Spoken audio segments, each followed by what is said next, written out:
Dr. Pamela, Dr. Neena, for giving me an opportunity to be here. And now that I think there's a distance, but physically, not emotionally, so I remove my mask also.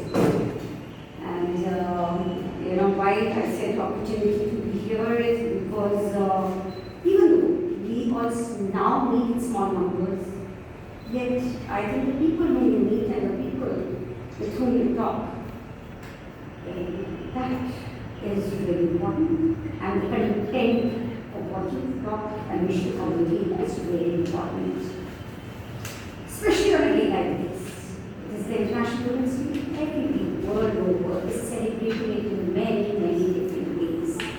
And I must again compliment the Delhi School of Social Work in not just trying to celebrate, by something which can, look nice, a roadmap, and a reflective thinking for many social researchers, for many social workers, whom they train in the Delhi School of Social Work. And today I believe that many of them are connected online. Again, respecting, the dynamics and the challenges of today's situation, where physically we may not see you all, but I know that many of you are connected online, and I think what you do holds immense importance today, for what you status of where we are in terms of women's issues and what more we need to do. And I'm sure that we all are aware that we need to do much more, and that is why the topic which you have today, when Dr. Pamela invited me and Dr. Neena invited me, the topic given as group crisis and celebrating their existence. So I know that there would have been like a lot of thought even going behind, deciding the topic that what we are going to speak about today. And it also gives me pleasure that in the morning, out of the several messages that I received, like some of my own staff members who have worked with me before, including functionaries who have been attached to various capacities. One woman calls from Rajasthan, who was a teacher at the time when I was with the National Mission for Empowerment of Women, and she's a principal today.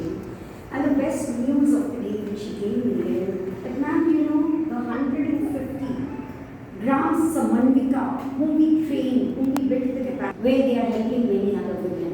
And for me, that's what most empowerment is all about. When you are in a position to unleash opportunities and create more opportunities and create more level playing field for many women around you. And today, by the way, she's a principal. For my teachers, she's a principal. She herself is like, and this journey of empowerment. And I do feel that when we talk of days like this, it is, not that today we are empowered and tomorrow we are disempowered. It's a process. So we all have to recognize that as long as we understand the solutions involved, as long as we, think about it, not just in terms of concept, but in terms of practical reality, of the lived realities of what we see around, what we see in our families, what we see in the society, what we see in the world happening today. I think it's time that we move from, the thoughts, the principles to actions and resolves. Resolve as what more to do. So, although I could have ended with this, but I'm going to start again Hindi में कुछ बातें जो कि मेरी protection officer ने मुझे सवेरे भेजी। और प्रोटेक्शन ऑफिसर आकर के मुझसे ये कहती है कि मैम जब आप पहली बार department of women and child and social welfare से इंटीग्रेटेड था, जब आप आई उस समय हमारी नियुक्ति हुई, और आज जो है हम बहुत कुछ आगे बढ़ चुके हैं सोचने समझने की शक्ति में, और हम बहुत सारी महिलाओं को हमने इस पूरी यात्रा में हमने उन्हें मदद भी की अपने तरीके से। तो वो क्या लेती है इस यात्रा से, उसी की बात मैं सुनती हूँ। मानवी अगर मेरी बात सुन रही है, क्योंकि मानवी को मैंने कहा था आज मैं जहाँ भी कहीं कुछ बात करूँगी तो तुम्हारे इस भाषा को और इस भाव को मैं जरूर जो है लोगों के सामने ले लेके आऊँगी। तो मानवी कहती है कि नारी का एक दिन क्यों, नारी का तो हर दिन, माता पिता की सम्मान है नारी, पति का मान है नारी, जीवन की रचयिता है नारी, बच्चों की पहचान है नारी, रिश्तों की जान है नारी, घर की होती शान है नारी। नारी का एक दिन क्यों, नारी का तो हर दिन। होली की रंग सी नारी, Holi is around the corner. So we are talking about colors, but we need to understand, what we mean by these colors. The different moods, the different kind of challenges, and how women keep adapting all the time to these, challenges. So, Holi का रंग सी है नारी, तो दिवाली की चमक सी है नारी, तो दुर्गा की शक्ति है नारी, सरस्वती की पूजा है नारी, लक्ष्मी की वैभव सी नारी, त्योहारों की जान है नारी, नारी का एक दिन क्यों, नारी का हर दिन, ऐसा कहती है मानी, and I'm proud of many such manis around the world who think, who give voice to their expressions, who articulate and who are trying in their way to help many others achieve their dreams. So now, from the part of the department, now some of the things which I would like to just kind of again reflect upon and underscore, because I know that it's a team of very serious professionals, social workers, teachers, who have gathered here today, to talk about not just celebrating women's empowerment, but also committing themselves to action. For what? Greater awareness about gender issues. Reaffirming the collective resolve again to build the much needed enabling environment for women and girls to have effective participation in every walks of life.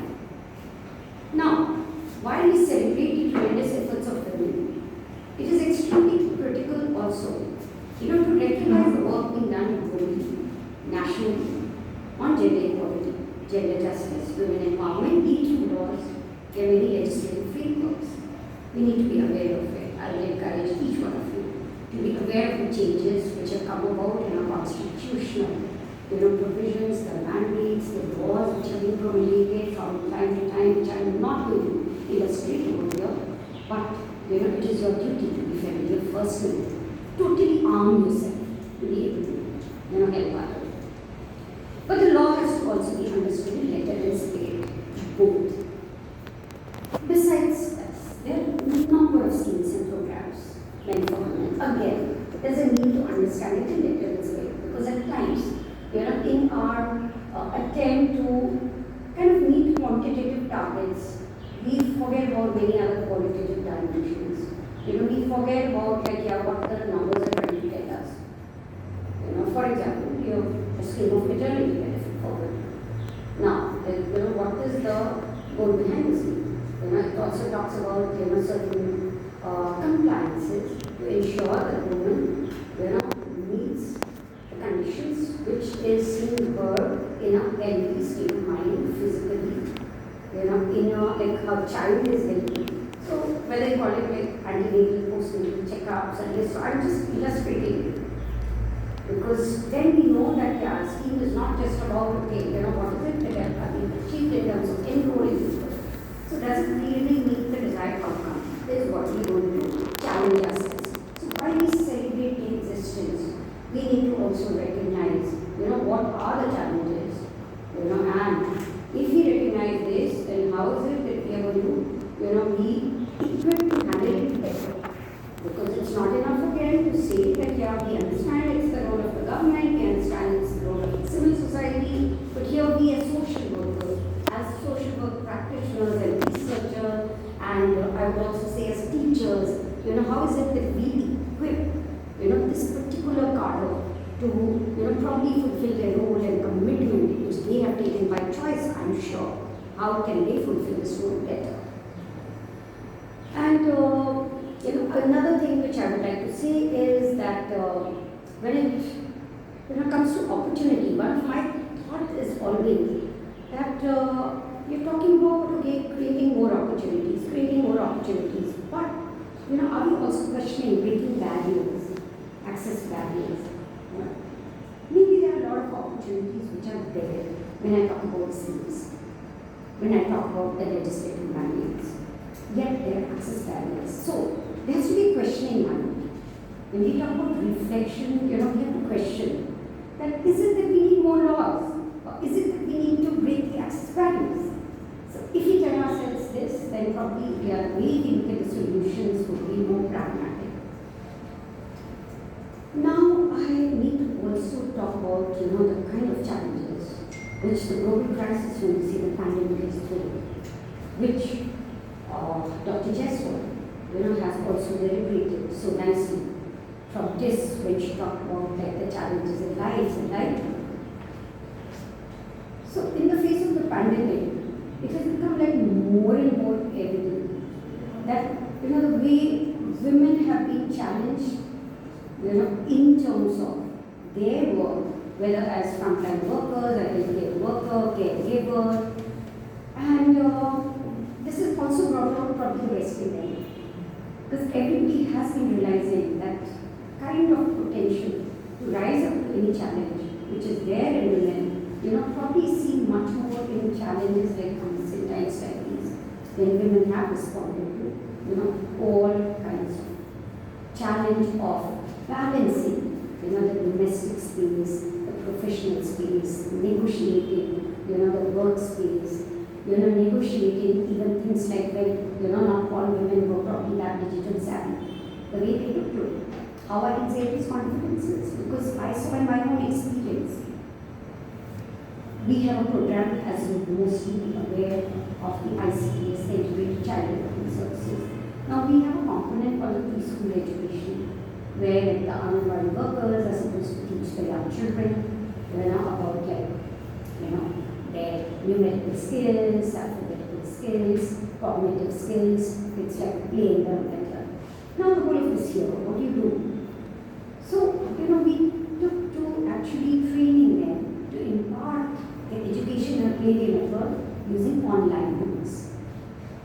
And I tell you, they have responded so wonderfully. When I see these videos, the ICT tools which the whole of this year we've been trying to adapt, even those frontline workers like Anganwadis, they equip themselves to be that they can so effectively use these instruments that probably I think that this new normal is going to actually be getting more and more adapted to the norm. So that's the kind of adaptation which women have been capable of. Actually, it's not that it's not thrown a challenge. In fact, yesterday as a part of the discussion where we were also talking about the mental health aspect. And in mental health, that's another kind of like crisis is thrown in the challenge of actually balancing the work-life balance in terms of the emotional, the quotient, the stress, the anxiety, which is bound to happen in such situations, especially if you're trying to cope up with the new normal, but at the same time, maybe the environment around you, the environment may not be as conducive. And I was told that in many of the employees themselves, they probably have no respect for the time. Why? Because they feel that, okay, now women are at home, so anytime they will be responding to the call of duty without realizing that still many of the gender stereotypes when it comes to the gender roles would not have changed in the desired manner. Now what would that mean? Obviously, as social workers, they are not just sensitive enough and probably just look around. I don't even need to explain when I say that, what are these gender roles around us all the time, starting from the time we get up in the morning, starting from the time that they are talk about caregiving, whether to a child or whether to our parents, So we know what's happening. So another thing, that is in crisis, whether of today's time or in times to come, if you're more aware, if you're more sensitive, to the balance, then it's not just about gender equality in terms of de jure, but it has to be like de facto, right? So and then de facto, nobody can teach you better than you yourself. No amount of books and theories can teach you that. It's only your awareness level which can teach you, the living reality experience which can teach you, what's disparity all about. And I'm not really saying that when I look at the role of a man or a woman and, we are on the same level. A woman has her own strength. But the man also has their own strength. So that's why we need to recognize each other's strength, play on each other's strength, and then जो हिंदी में हम कहते हैं ना पूरक भी होना, पूरक होना। तो आज समाज में एक संतुलन की यदि जरूरत है, एक बैलेंस की जरूरत है, तो उसमें इस बैलेंस को समझना और उसमें जो है एक विभाजन की बात नहीं सोच करके हम कैसे एक जब हम पूरक की बात हम सोचते हैं तो उसमें हम एक समन्वय की बात, अभी डॉक्टर नीना ने कन्वर्जेंस की कर दी और मैं पूरी तरह से जब उस कन्वर्जेंस की बात कहती हूँ, समन्वय की बात कहती हूँ, तो समन्वय में ऐसा नहीं कहती हूँ कि सिर्फ डिपार्टमेंट में ही तालमेल हो, सिर्फ सरकारी योजनाओं में ही तालमेल। मैं समन्वय की बात हमारे पूरे रिलेशनशिप में इस तालमेल की बात से करती हूँ। तो वही रिलेशनशिप जो है एज ए सोशल वर्कर हमें समझने की जरूरत है कि वो शुरुआत कहाँ से होती है।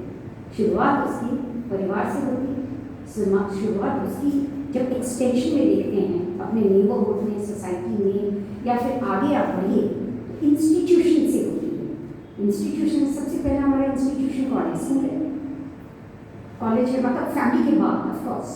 अगर मैं फैमिली के बाद अगर देखती हूँ तो स्कूल है, कॉलेज है। तो इन इंस्टीट्यूशन में एक संतुलन के साथ एक समन्वय जरूरी है।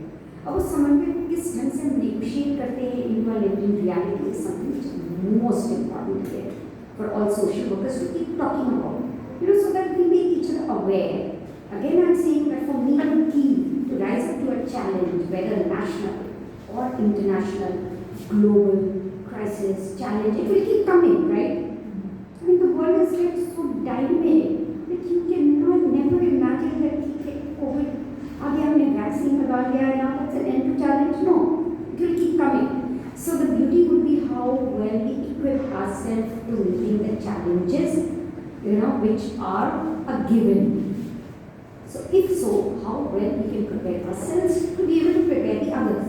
Because I think, see, just as a doctor is responsible for the health of another person physically, you as social workers are probably more responsible for the health of the society.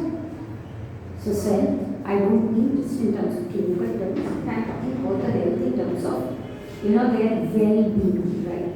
So, today we are at a stage where we are actually talking about family wellness, individual wellness, that's sociological wellness, social, emotional wellness.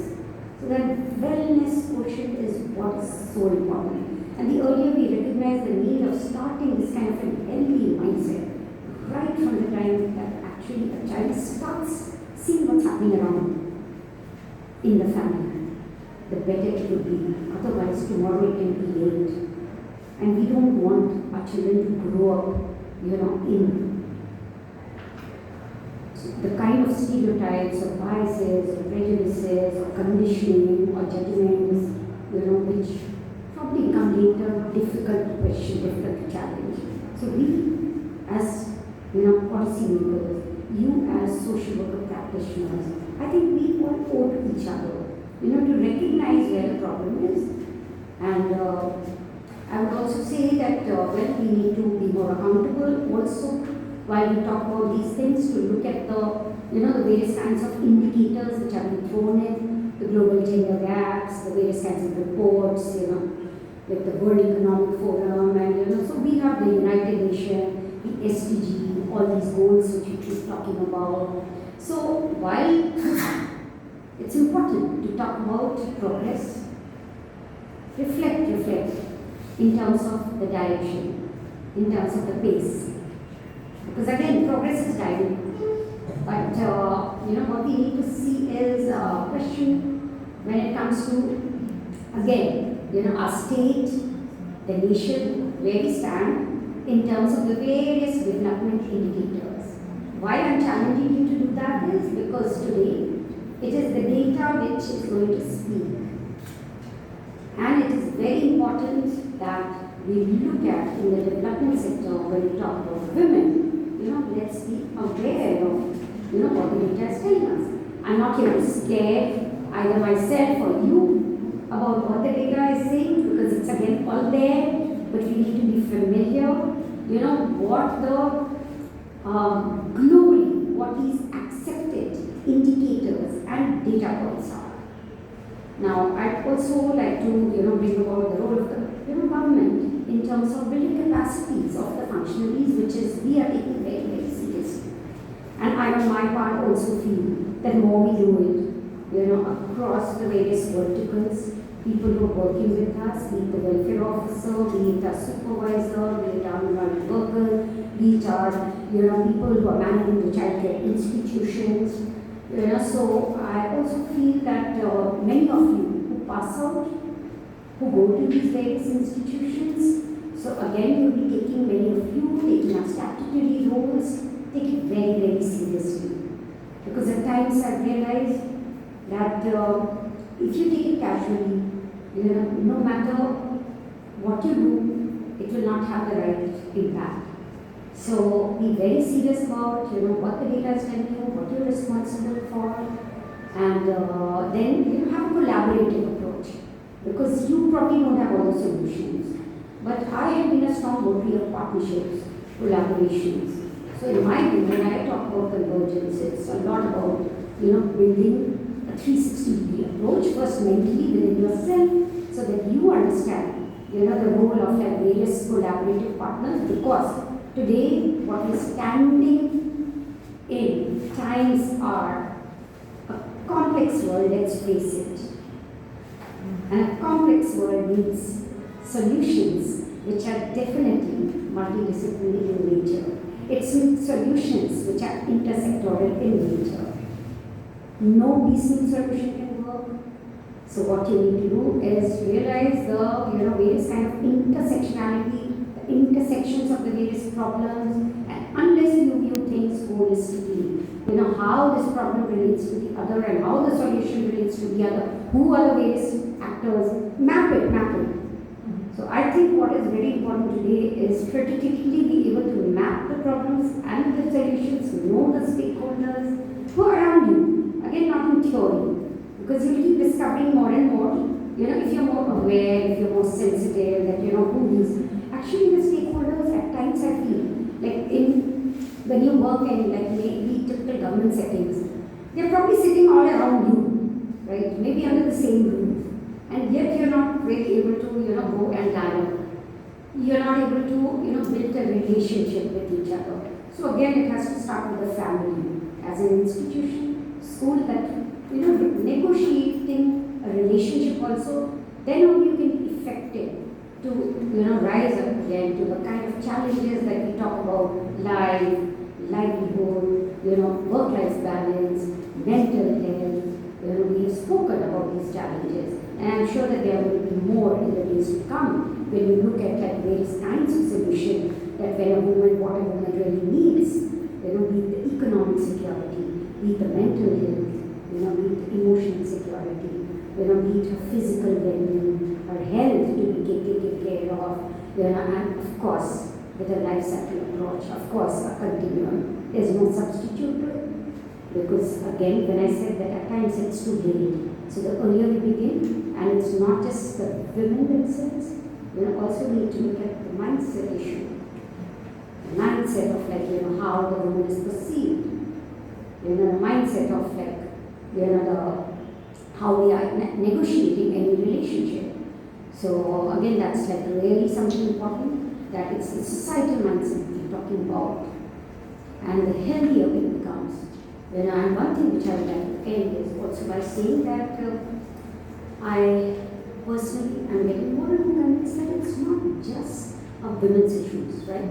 It's also become more and more, kind of how we are perceiving, relationship management, of becoming more selfless, caring for each other, being kind to each other. And if you've done it, probably we need much lesser laws. Probably we need much lesser enforcement agencies. So why can't we do that? Can we rise up to that challenge? Let's ask ourselves.